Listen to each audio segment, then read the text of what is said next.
Hi, it's Daniel, and today we're looking at what it means to have a leadership orientation.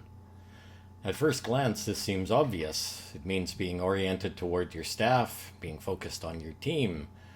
But what does that actually look like in practice?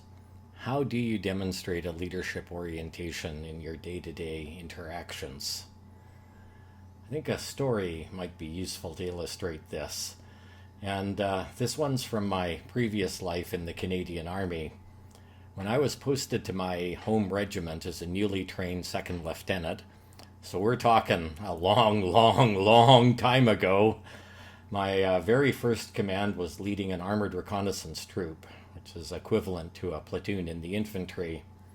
As anyone with military experience will know, the second in command of such organizations is a sergeant with 6, 8, or even more years in the service.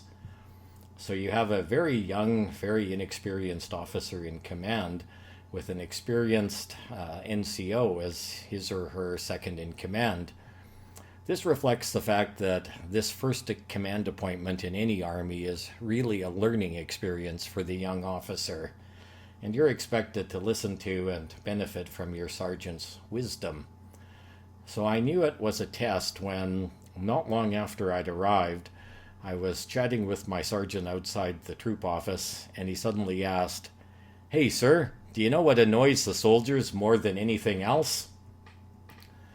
Unlike many officers, I'd never served as a private soldier before being commissioned, so I knew this was a particularly important question for me, that this was a test. So I was really sweating as I faced this first test of my credibility. But soldiers love to complain, and I had enough empathy to remember the most frequent thing I'd heard them muttering in the background.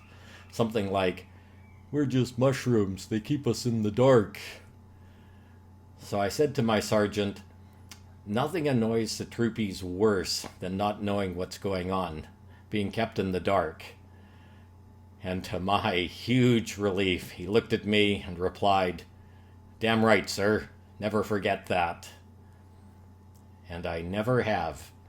That was my first leadership test, and it has stuck with me ever since.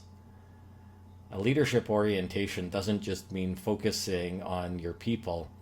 It means having the empathy to see things from their point of view and to understand how frustrating it is for them when they're made helpless.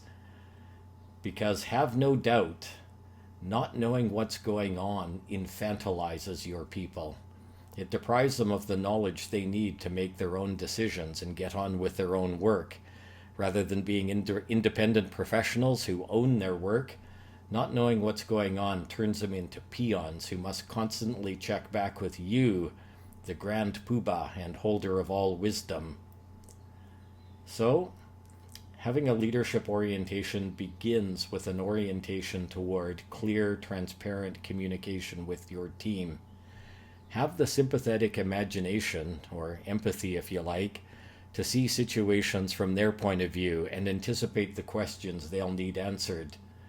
As a department or unit head, you'll be much better informed than any of your reports. So your instinctive reaction whenever you receive any piece of news or important items from a meeting should be to ask, how does this affect my team? What should I filter out of it? And what do they need to know? And how and when will I pass it on?